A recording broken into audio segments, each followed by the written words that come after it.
three of my best tips I can give anybody that's trying to blow up their bench as fast as possible. See, when you're in the gym, it's really not fun being the beginner, especially being the beginner for a long time. I've been there, I know what it's like, right? Even lifting in my basement, I didn't really make it out of my basement until I was benching over 315. But in my basement, I didn't like that my dad was always so much stronger than me, right? You just always feel like, man, I just hate being like the weakest person in the room, really. And I always was, right? It was just me and my pops for the longest time. So I'm gonna give you guys three quick tips on how I think that you could just blow up your bench in the shortest period of time possible. So coming up with number one, and that's gonna be bench often or don't. Figure this out for yourself, right? Figuring out how many times a week to bench is probably the best thing that you could do for your bench press. And this will definitely help you short term and long term. But really in the short term, find out if your body is capable to bench three, four, probably don't do five, but 3 to 4 times a week. If you can push 3 to 4 times a week and you could be doing bench press in there, you should be able to blow up your bench super, super, super fast. Because when you're overloading that volume and you're able to just keep doing, keep doing, keep doing, keep doing, then all this experience that these people who have been going to the gym for longer than you that they have, you're gaining that rapidly, especially if you could bench 4 times a week, right? Because in the beginning you may be sore, but you're not like your aren't sore, your body isn't aching because you're not quite at that weight. So if you could get up to like 4 times benching a week, that could be huge for your bench press, right?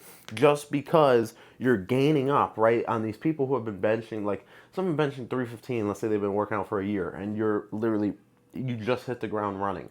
And they bench 2 times a week, you're doubling what they're doing, right? So you're shooting that path like this while they're kind of on this path like this, and you're trying to hit them right here. So up just doing as many bench days a week as you can. But if 4 or 3 is too many, do two, but do two well. Do two to the best of your ability, right? If you can't, you're like, man, I tried it, I'm just too weak, it hurts, my joints are, don't get hurt, it's just stupid. But when you're doing those 2 bench days a week, understand that, okay, I'm gonna get 3, 4 days off. I'm gonna go all in. So go all in and make up for those extra days that you can't do. But really, I think if you're able to go 3, 4 days a week, 4 days really in the beginning, 3 days once you get up there, I think that'll help you blow up huge. Then coming on number two, find the biggest guy in your gym. I'm not talking biggest bodybuilder guy because what's he gonna know about bench press, right? Find that dude at your gym, mention 3, 4 plates. Just walk up to him, be like, "Hey man, you're super strong. You got any tips for me?" Right? Now that is like one of the biggest tips I could tell anybody. Find the biggest dude in the gym and ask. Right? Big dudes in the gym, 99.9% of them are just super, super nice people, right? They may be a little bit awkward. I tell this one massive dude who used to go to Lifetime, right? This dude was jacked. I walked up to him like, man, you're just huge, you know what I'm saying? Like, I'm powerlifter, but you got any tips for me to just develop my body and get on this level that you're on?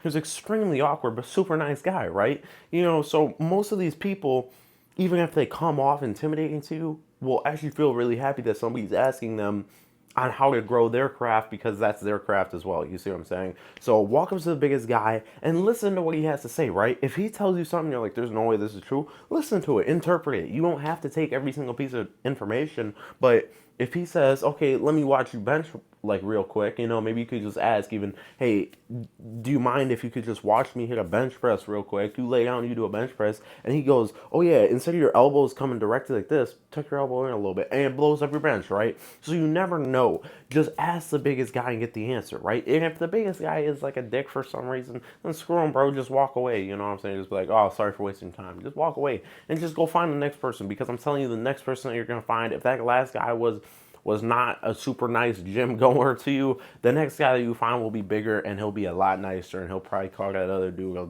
whole lot of words, you know what I'm saying? Because people who have been in the gym for a long time want to help people getting into the gym. It's our craft, it's our sport. We want it to grow, right?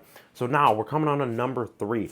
And this is a little give or take, but I would say hit every muscle. If you want to grow your bench press, the bench isn't just a single body movement. Like a lot of people think that it is just it's just your triceps and your chest. And I thought that way too for the longest time, right? My dad tried to tell me otherwise, but what does a 13-year-old, bro, a 13-year-old knows it all, right? So I would just do triceps and chest. But what you may not actually be realizing is at the bottom, you may be getting some shoulder pain through here because your biceps are not worked. You have not been working your biceps enough, right? So if you're neglecting body parts, you may actually be hurting your bench overall. You can't bench day to day. And if you can, well, great for you. See how long that's going to work out, right? You know, injury, plateau, whatever. At some point, it's just not going to work out anymore. So when you can't bench every day, go do something that's going to help your bench, right? Hit back exercises. Just hit triceps, you know, or hit triceps and pair them with biceps. You know, hit chest and pair it with maybe just some shoulder raises. Just anything that furthers your body. And if you're skipping legs too, and you expect to have a big bench press, just honestly forget about it, to be honest. Because if you can't properly drive your legs to the bar and you're not hitting legs at least like once every other week, right? You don't need to be a leg day specialist, but if you can't at least just drive your legs through the bar is not going anywhere. You're not moving the bar. Like there's no point for you to continue benching if you can't drive with your legs, right? And so I titled this video 3 tips on how to blow up your bench fast. But now I also want to give one more tip on longevity bench, how to continue linear progression over time, right? Because we've all seen that guy who's done that exponential and then just fall off, right? It's an exponential graph that has reached the top of the chart, and it's just there's no more. There's nothing more to do. You just never hear about this guy again, right? How do you avoid doing one of these and do maybe one of these? Right? Because there will be some great progression at the start, right? You may see that, but you ultimately you do just want to keep going and going, right? So a great tip that I got for that is find what works for you and don't change it. And what I mean by that is if you try everything in the book off the start, right? And I would say try everything, you know, listen to everything everybody's gonna say. I'm not talking about that. But if you find like a grip that works and then you go to a wider grip and then you go to a closer grip and you find a tricep accessory that works, but then you try a different tricep accessory, another one, another one. Eventually you're just gonna run through all these ideas and you're actually not gonna be growing, right? If you can find one thing that works for you and run with it and become the strongest man all the time, it doesn't matter what anybody says, right? Because you're the strongest man all the time. So I've talked about this in other videos. Find that one thing that works for you and stick on that one thing that works for you. If you become the strongest, if you become strong, nobody cares how you got there. They just care that you're there, right? So pick one thing that works for you. When it comes to progressing in a short time, go ahead, up those bench days if you can. Stay safe, stay healthy. Find the biggest guy in the gym. Don't be scared. Being scared in the gym, I understand it's a real thing, but you need to find that biggest guy in the gym. You need to ask him, yo, what can I do to get bigger? He's gonna help you out, right? And then number 3, I literally just forgot what I just said, but going to the gym longevity wise, blowing it up over time, and find that one thing, run with it, and your bench will blow up over time. Don't hit that exponential, then just fall off curve. Hit that exponential to linear curve, right? So hopefully you guys enjoyed this video. These 3 things that I said, even though I just forgot the third one, my bad. Yeah, 3 things that you could do to help blow up your bench in a short period of time. This was also requested by a comment. If you guys have a comment or an idea that you want to hear down below, go ahead, leave a comment. And Blake Went signing out. Peace.